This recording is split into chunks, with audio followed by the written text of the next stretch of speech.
Tout d'abord, alors on va essayer de créer une base de données de type MySQL. Donc vous savez que pour créer une base de données de type MySQL, vous aurez besoin d'installer un outil comme WAMP Server, comme EasyPHP.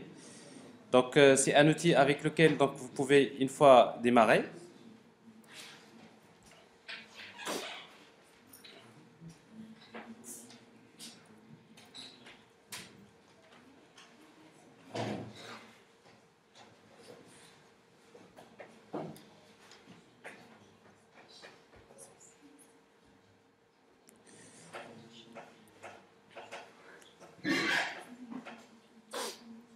On va utiliser donc phpMyAdmin, donc localhost.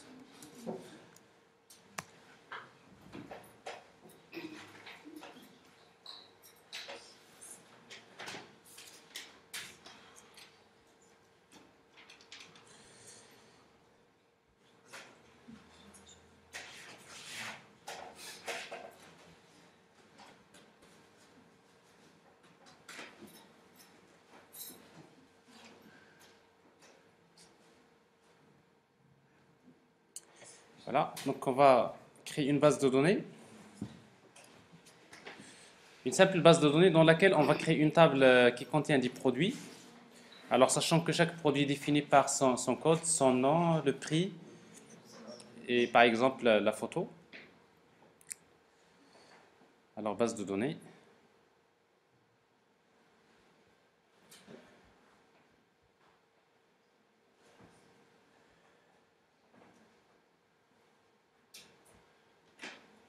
Alors, la base, on va l'appeler DB. GLSite, si vous voulez. Oui. GLSite. Créer.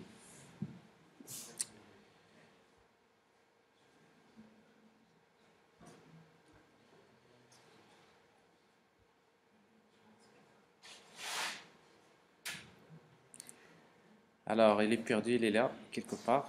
Alors, dans cette base de données, on va créer une table qui contient des produits. Alors, quatre champs. Alors, il y a ID produit de type, c'est un entier. Alors, on va supposer que c'est une clé primaire. Donc, c'est primary auto increment. On va supposer qu'on n'a pas besoin de saisir le ID produit, le nom produit de type varchar, le nombre de caractères 25, le prix, on va le déclarer de type double, et quantité par exemple de type int. Voilà. Alors on va saisir quelques enregistrements de tests insérés. Donc j'ai un produit, le nom de produit par exemple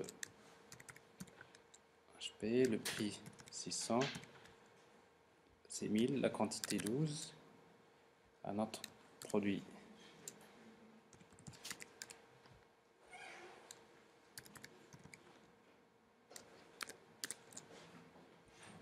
Alors j'ai deux enregistrements saisis. Alors on affiche donc le contenu de la table, voilà. Alors maintenant, l'objectif c'est quoi? C'est pas ça, bien sûr. Alors je suppose que j'ai une base de données créée. Alors j'ai besoin donc de créer une application Java qui permet donc d'utiliser cette base de données. Alors je vais créer un projet Java. GDBC.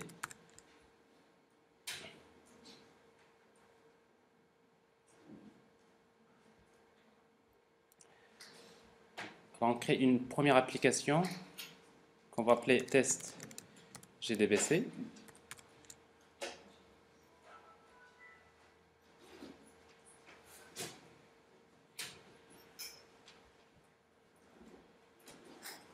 Et on reprend donc la démarche dont on a parlé tout à l'heure. Tout d'abord, quelle est la première des choses?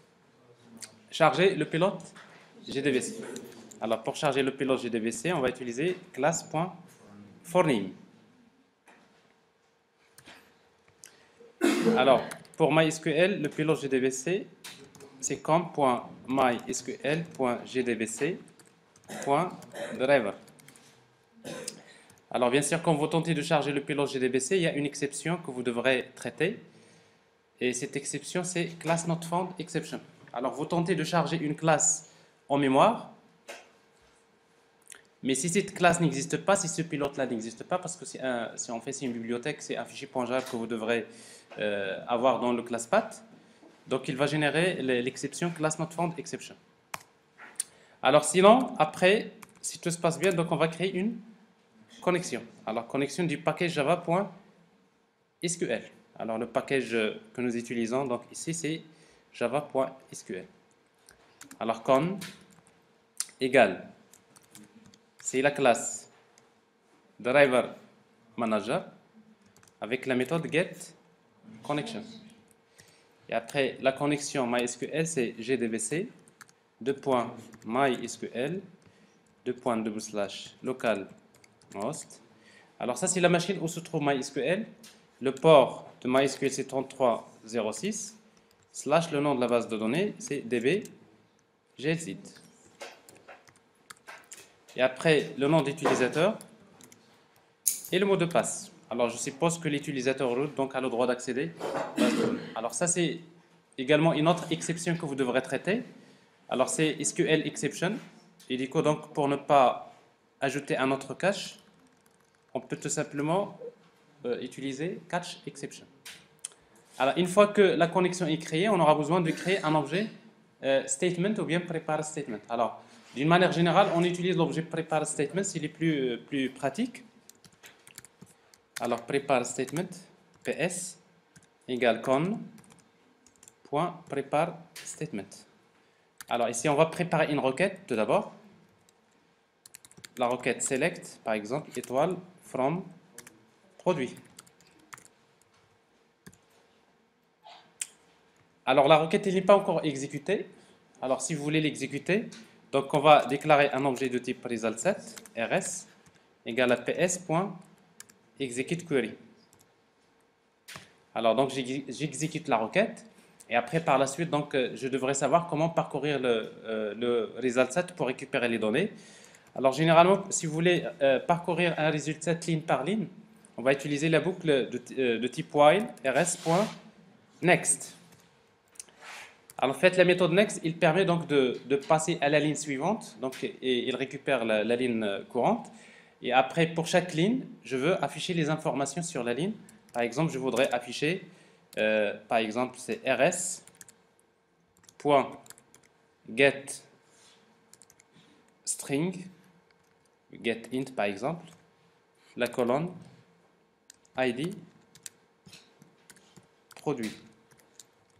Donc je vais récupérer donc la colonne, la valeur de la colonne ID produit, ainsi de suite. Plus tabulation anti/t rs.getString la colonne non produit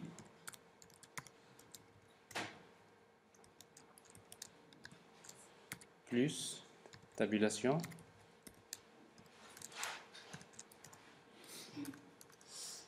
rs.get. Alors le prix il est de type double, get double. Alors pour ne pas spécifier parfois le nom de la colonne, on peut spécifier le numéro de la colonne. Il n'est pas encore réveillé. Alors ici donc le numéro de la colonne, donc je suppose que la colonne commence à partir du numéro 1. Donc cette colonne c'est la colonne numéro 3. Donc on peut bien spécifier ça. Et c'est pareil pour la suite. Donc anti/t plus rs.getInt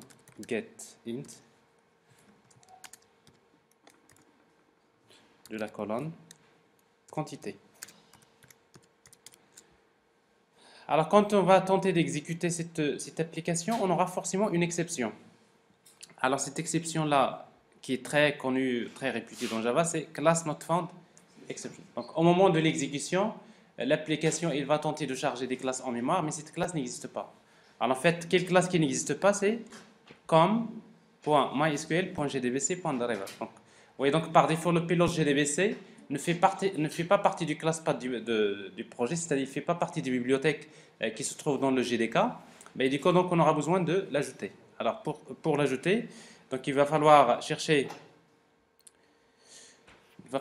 donc le pilote GDBC. On va le chercher dans la documentation Java.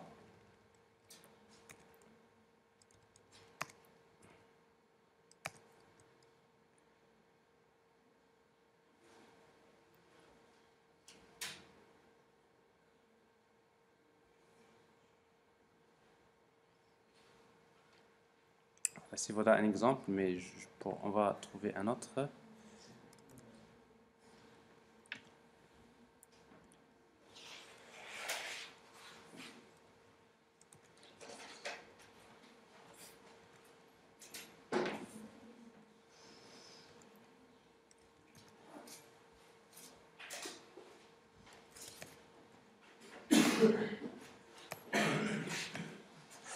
Bon, alors ça c'est un fichier que vous pouvez télécharger, vous pouvez retrouver pratiquement partout. Alors c'est le fichier mysqlconnector.jar.